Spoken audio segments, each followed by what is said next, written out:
ધોરણ 12 અર્થશાસ્ત્ર. સૌથી પહેલાં તો વિદ્યાર્થી મિત્રો, તમારી દ્વિતીય એકમ કસોટી 27-28 તારીખે છે, જેમાં અર્થશાસ્ત્રમાં 1 થી 3 પ્રકરણ છે. તો 25 માર્ક્સની આ દ્વિતીય એકમ કસોટી માટે સરસ રીતે તૈયારી કરશો. હવે ચોથું પ્રકરણ બેન્કિંગ અને નાણાકીય નીતિ, જેમાં સૌથી પહેલાં પ્રસ્તાવના. આપણે સૌ બેંક શબ્દથી પરિચિત હોઈશું. આપણે આપણા ઘરની બચતો બેંકમાં મુદતી થાપણોના સ્વરૂપે કે બચત ખાતામાં મૂકી હશે. આપણામાંના કેટલાક વિદ્યાર્થીના વાલીઓએ ધંધાની લેવડ દેવડ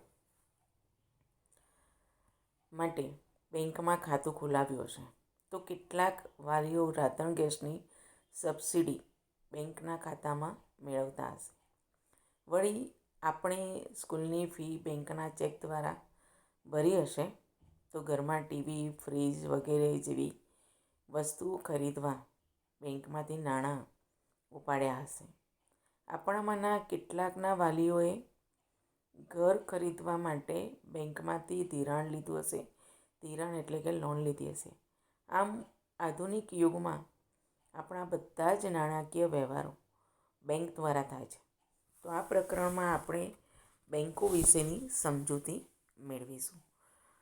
બેંકોનો ઉદ્ભવ અને અર્થ.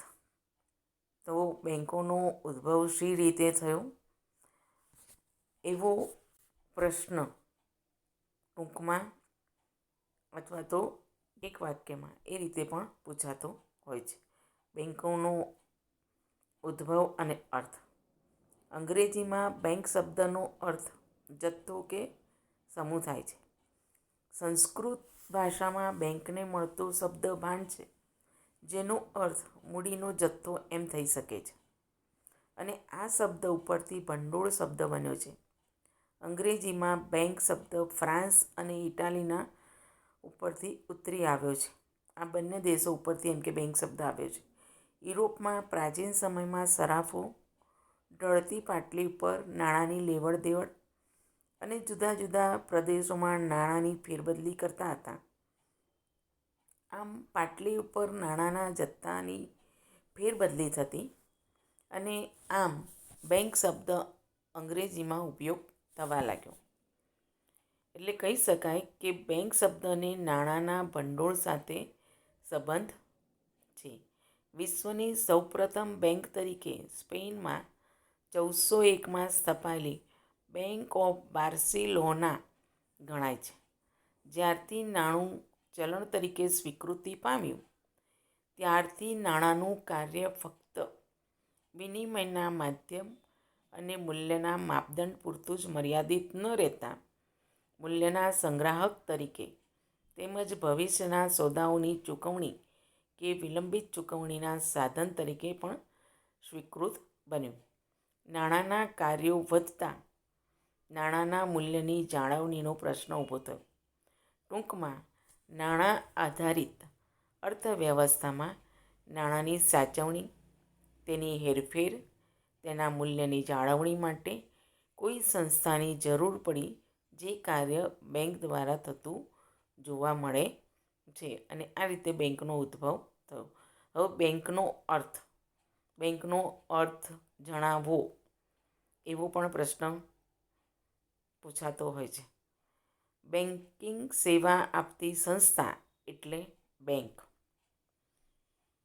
માંગવામાં આવે એટલે નાણાં પરત કરવાની શરતે ધિરાણ કરવાના હેતુથી બચતો એકત્રિત કરતી સંસ્થાને બેંક કહે છે. બેંક એટલે નફાના હેતુથી કાર્ય કરતી એવી સંસ્થા કે જે પ્રજાની બચતોને થાપણો તરીકે સ્વીકારે, તેના બદલામાં વ્યાજ આપે, તે થાપણો સાચવે, વળી તે થાપણોમાંથી જે લોકોને જરૂર હોય તેમને ધિરાણ આપે અને ધિરાણ સામે વ્યાજ વસૂલ કરે, તથા અતિરિક્ત નાણાંનું દેશના વિકાસ માટે વિવિધ ક્ષેત્રોમાં રોકાણ કરે. ટૂંકમાં અર્થતંત્રમાં બેન્કો દ્વારા નાણાંની હેરફેર થાય છે. નાણું પડી રહે એટલે કે તેની એક પ્રવૃત્તિમાંથી બીજી પ્રવૃત્તિમાં સતત હેરફેર થતી ન રહે તો નાણાંના પડી રહેલા જથ્થાનું મૂલ્ય ભવિષ્યના ગાળામાં ઓછું થતું જાય છે. ફરતા નાણાંનું મૂલ્ય વધતું રહે છે. બેન્કોનું વર્ગીકરણ એટલે કે બેન્કોના મુખ્ય પ્રકારો. સામાન્ય રીતે બેન્કના મુખ્ય બે પ્રકાર છે. એક વાણિજ્ય વેપારી બેંક, બીજું મધ્યસ્થ બેંક. બેંકના પ્રકારો જણાવો એવો નાનો પ્રશ્ન, અને વેપારી બેંક એટલે શું એવો પ્રશ્ન પણ પૂછાય. વેપારી બેંકના કાર્યો જણાવો. વેપારી બેંક એટલે શું, વેપારી બેંકના કાર્યો જણાવો એવો વિસ્તૃત પ્રશ્ન 5 માર્ક્સનો પણ પૂછાતો હોય છે વિદ્યાર્થી મિત્રો. તો વેપારી બેંક પહેલો પ્રકાર. ભારતમાં 1949ની બેન્કિંગ કંપની ધારા મુજબ વેપારી બેંક એટલે એવી સંસ્થા જે બેન્કિંગ અંગેના વ્યવહારો કરે, એટલે કે દેશમાં રોકાણ વધારવા માટે પ્રજાની થાપણો સ્વીકારે, જે ગ્રાહકને જરૂર પડે ત્યારે પાછી મળે, અને જેમાંથી ચેક, ડ્રાફ્ટ, પે ઓર્ડર વગેરે દ્વારા ઉપાડ થઈ શકે. એટલે કે વેપારી બેંક એ એવી સંસ્થા છે કે બેંક અંગેના વ્યવહાર કરે, રોકાણ વધારવા માટે, એમ કે પ્રજાજનોની જે થાપણો છે સ્વીકારે, ગ્રાહકને જ્યારે જરૂર પડે ત્યારે પાછી પણ મળે, જેમાંથી એમ કે ચેક, ડ્રાફ્ટ, પે ઓર્ડર દ્વારા ઉપાડ થઈ શકે. વેપારી બેંક ધંધાદારી એકમ છે અને નફા માટે કાર્ય કરે છે. પ્રજા પોતાની બચતો આવી બેંકોમાં જમા કરાવે છે, જેને બેંક થાપણોના સ્વરૂપમાં સાચવે છે, અને તે થાપણો બેંક અન્ય કાર્યોમાં રોકે છે. એક રીતે બેંક પ્રજાના પૈસા અન્ય આર્થિક પ્રવૃત્તિઓમાં વાપરે છે. એક રીતે કહીએ તો એમ કે બેંક પ્રજાના પૈસા અન્ય આર્થિક પ્રવૃત્તિમાં વાપરે છે, અને તેથી પ્રજાને તેના બદલામાં થાપણો ઉપર વ્યાજ ચૂકવે છે. થાપણોનું બેંક કોઈ ક્ષેત્રમાં રોકાણ કરી શકે. આ જે થાપણો છે એનું બેંક કોઈ પણ ક્ષેત્રમાં રોકાણ કરી શકે, જેમ કે ખેતી કે ઉદ્યોગના વિકાસ માટેના કાર્યક્રમોમાં પણ વાપરી શકે, અથવા તો સરકારની જામીનગીરીઓ ખરીદી શકે, અથવા જે લોકોને રૂપિયાની જરૂર હોય તેવા લોકોને ધિરાણ એટલે કે લોન આપી શકે. રોકાણ કરે ત્યારે બેંકને નફો કે આવક મળે છે, અને ધિરાણના બદલામાં બેંક વ્યાજ વસૂલ કરી અને કમાણી કરે છે. થાપણો સ્વીકારવા માટે જે વ્યાજનો દર બેંક આપે તેના કરતાં ધિરાણ ઉપર વ્યાજનો દર વસૂલ કરી બેંક નફો કમાય છે. એટલે કે થાપણો સ્વીકારે એના માટે જે વ્યાજનો દર નક્કી કર્યો હોય બેંક આપે, તેના કરતાં ધિરાણ ઉપર, એમ કે ધિરાણ આપે, લોન આપે, એના ઉપર વ્યાજનો ઊંચો દર વસૂલ કરે, અને એ રીતે બેંક નફો કમાય છે.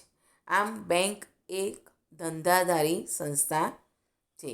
બીજા શબ્દોમાં બેન્કો નાણાંની હેરફેર કરીને નફો કમાવવા માટે ધંધો કરે છે, તેથી જ તેને વેપારી બેંક કહેવાય છે. બીજા શબ્દોમાં કહીએ તો નાણાંની હેરફેર કરી નફો કમાવવા માટે ધંધો કરે છે બેંક, અને તેથી જ એમ કે એને વેપારી બેંક કહેવાય. વેપારી બેંકના કાર્યો. વેપારી બેંકના કાર્યો જણાવો, આવો પ્રશ્ન પણ મોટો પૂછાતો હોય છે. તો વેપારી બેંકના મુખ્ય કાર્યો, અનેક કાર્યો છે, એમાંથી મુખ્ય કાર્યો વેપારી બેંકના. પહેલું કાર્ય થાપણ સ્વીકારવી. પહેલું કાર્ય છે થાપણ સ્વીકારવી.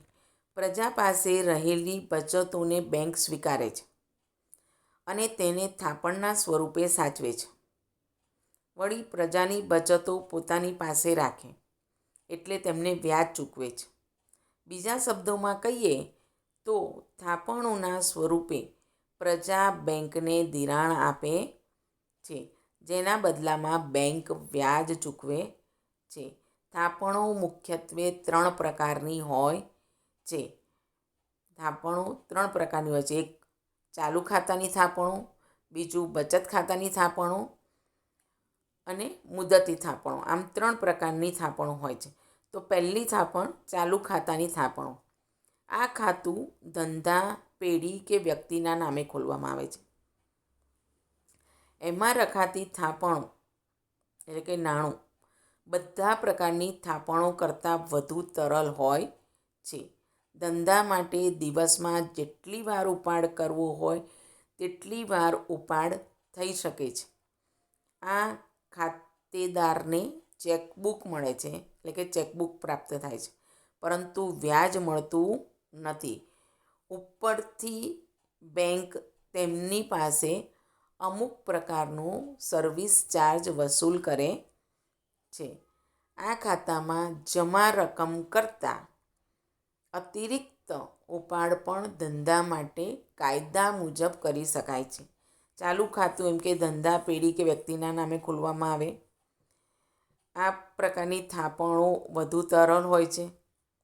ધંધા માટે એમ કે દિવસમાં જેટલી વાર ઉપાડ કરવો હોય એટલી વાર થઈ શકે.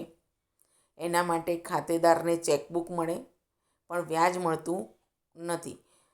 પણ બેંક એની પાસેથી એમ કે અમુક પ્રકારનો સર્વિસ ચાર્જ વસૂલ કરતી હોય છે અને આ ખાતામાં જમા રકમ હોય એના કરતાં વધારે પણ ઉપાડ ધંધા માટે કાયદા મુજબ જે નક્કી કરેલો કાયદો હોય એ મુજબ કરી શકાય છે.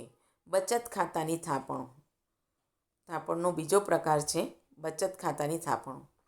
આ ખાતામાં વ્યક્તિઓ પોતાની ટૂંકા ગાળા માટેની બચતો રાખે છે. જ્યારે પૈસા પાછા જોઈએ ત્યારે ચેકબુક દ્વારા ઉપાડી શકે છે. વળી આવી થાપણો ઉપર તેમને વ્યાજ પણ મળે છે. આજના સમયમાં ડેબિટ કાર્ડ, ક્રેડિટ કાર્ડ વગેરેથી પણ બચત ખાતામાંથી ઉપાડ કરી શકાય છે. આ ખાતામાંથી ઉપાડ અંગેના કાયદા દરેક બેંકે નિર્ધારિત કરેલા છે. એટલે કે બચત ખાતામાં ટૂંકા ગાળા માટેની બચતો, પૈસા પાછા જોઈએ ત્યારે ચેકબુક દ્વારા ઉપાડી શકાય, થાપણ ઉપર વ્યાજ મળે.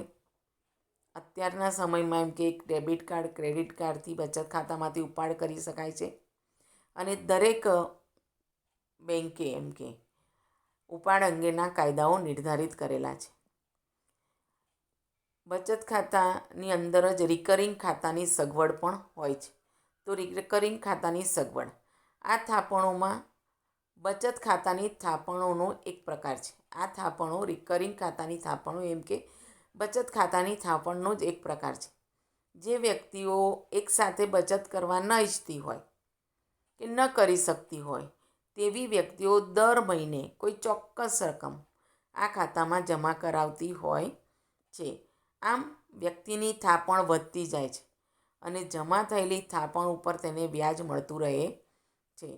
આવી થાપણોને રિકરિંગ થાપણો કહે છે. જ્યારે કોઈ મહિનાની રકમ જમા ન કરાવાય તો વ્યાજના નુકસાની કે ક્યારેય દંડ પણ ભરવો પડતો હતો નથી. ત્રીજો પ્રકાર છે થાપણનો મુદતી થાપણ એટલે કે ફિક્સ ડિપોઝિટ જેને આપણે કહીએ છીએ તે. આ થાપણો ચોક્કસ મુદત માટે મૂકવામાં આવે છે. આ થાપણો ઉપર બેંક સૌથી વધુ વ્યાજ ચૂકવે છે. સૌથી વધારે વ્યાજ બેંક મુદતી થાપણ ઉપર ચૂકવે છે. જ્યારે લાંબા ગાળા માટે વ્યક્તિ બચત કરવા ઈચ્છતી હોય ત્યારે લાંબા સમય માટે એમ કે વ્યક્તિ બચત કરવા ઈચ્છતી હોય ત્યારે આવી થાપણો રાખે છે અને જરૂર પડે અતિરિક્ત ઉપાડની સવલત મેળવી શકે છે. બીજું કાર્ય છે ધિરાણની સવલતો પૂરી પાડવી. અર્થતંત્રમાં ધંધા માટે કે અન્ય કારણો માટે રોકાણકર્તાઓને, વ્યક્તિઓને, ખેડૂતોને તથા અન્ય વર્ગના લોકોને નાણાંની જરૂર પડે ત્યારે તેઓ બેન્કો પાસે ધિરાણ લે છે. બેંક વ્યાજ લઈને વિવિધ પ્રકારનું ધિરાણ પૂરું પાડે છે. સમયના સંદર્ભમાં ધિરાણ ટૂંકા ગાળાનું, મધ્યમ ગાળાનું કે લાંબા ગાળાનું હોઈ શકે. ટૂંકા ગાળાનું એટલે 1 વર્ષનું, મધ્યમ ગાળાનું એટલે 1 થી 5 વર્ષ અને લાંબા ગાળાનું એટલે 1 થી 15 વર્ષ. પરંતુ આ પ્રમાણેનો સમય કોઈ ચોક્કસ નિર્ધારિત ગાળો નથી હોતો. વિવિધ પ્રવૃત્તિઓ અનુસાર ટૂંકો ગાળો, મધ્યમ ગાળો કે લાંબો ગાળો નક્કી થતો હોય છે. ધિરાણના હેતુના સંદર્ભમાં ધિરાણ ખાનગી હેતુ માટે, ખેતી માટે, ધંધાકીય હેતુ માટેનું હોઈ શકે. દરેક પ્રકારના ધિરાણ માટે વ્યાજના દર અલગ અલગ હોય છે. ત્રીજું કાર્ય છે ચૂકવણી અને ઉપાડની સવલત પૂરી પાડવાની કામગીરી. બેંક ગ્રાહકોને સરળતાથી નાણાંની ચૂકવણી અને ઉપાડની સવલત વિવિધ રીતે પૂરી પાડે છે, જેમાં ચેક, ઉપાડ ચિઠ્ઠી, draft, pay order, debit card, credit card, ATM, internet banking વગેરે સુવિધાઓનો સમાવેશ થાય છે, જેનાથી ગ્રાહક ચૂકવણી અને ઉપાડ બંનેની સવલત એને મળી રહેતી હોય છે. શાખ સર્જનની કામગીરી આ ચોથું કાર્ય છે બેંકના મુખ્ય કાર્યોમાં. નાણાંનો પુરવઠો નાણાંની માંગને અનુરૂપ રહે તે માટે બેંકો શાખા સર્જનનું કાર્ય કરે છે. શાખ સર્જન દ્વારા પ્રવર્તમાન નાણાંના જથ્થામાંથી એટલે કે થાપણોમાંથી નવા નાણાંનું સર્જન થાય, એટલે કે નાણાંનો પુરવઠો બને છે. જ્યારે શાખ સર્જનની પ્રવૃત્તિ વધે ત્યારે નાણાંનો પુરવઠો વધે અને જ્યારે શાખ સર્જનની પ્રવૃત્તિ ઘટે ત્યારે નાણાંનો પુરવઠો ઘટે છે. બેંક જ્યારે પોતાની પ્રાથમિક થાપણમાંથી ધિરાણ આપે ત્યારે ધિરાણનો ચેક વટાવવા માટે ધિરાણ લેનાર વ્યક્તિના નામનું ખાતું તે જ બેંકમાં કે તેની બીજી શાખામાં ખુલે છે. પ્રાથમિક થાપણમાંથી એમ કે ધિરાણ આપે તો ધિરાણનો ચેક વટાવવાનો હોય લોનનો, તો જે વ્યક્તિ ધિરાણ લે છે, લોન લે છે, એ વ્યક્તિના નામનું ખાતું જે તે બેંકમાં કે એની કોઈ બીજી શાખામાં ખુલે છે. આ ચેક જમા થતાં આ નવા ખાતામાં તેટલા રૂપિયા જમા થાય છે. આ વ્યુત્પન્ન થાપણમાંથી તે જ પ્રમાણે ત્રીજી વ્યક્તિને ધિરાણ મળે છે. નવું ખાતું ખુલે છે, નવી જમા રકમ નોંધાય છે. આમ એક થાપણમાંથી અનેક થાપણો સર્જાય છે. બીજી બાજુ દરેક ધિરાણ લેનાર વ્યક્તિ પોતાના ખાતામાં જમા થયેલા ધિરાણના નાણાંનો ઉપાડ કરીને વાપરે ત્યારે અર્થતંત્રમાં નાણાંનો પુરવઠો વધે છે. ધિરાણ લેનાર, લોન લેનાર વ્યક્તિ પોતાના ખાતામાં જમા થયેલા ધિરાણના નાણાંનો ઉપાડ કરી અને જ્યારે એનો ઉપયોગ કરે છે, વાપરે છે, ત્યારે અર્થતંત્રમાં એમ કે નાણાંનો પુરવઠો વધે છે. થાપણની પૂરેપૂરી રકમ જેટલું ધિરાણ કોઈપણ બેંક કાયદા અનુસાર આપી શકતી નથી.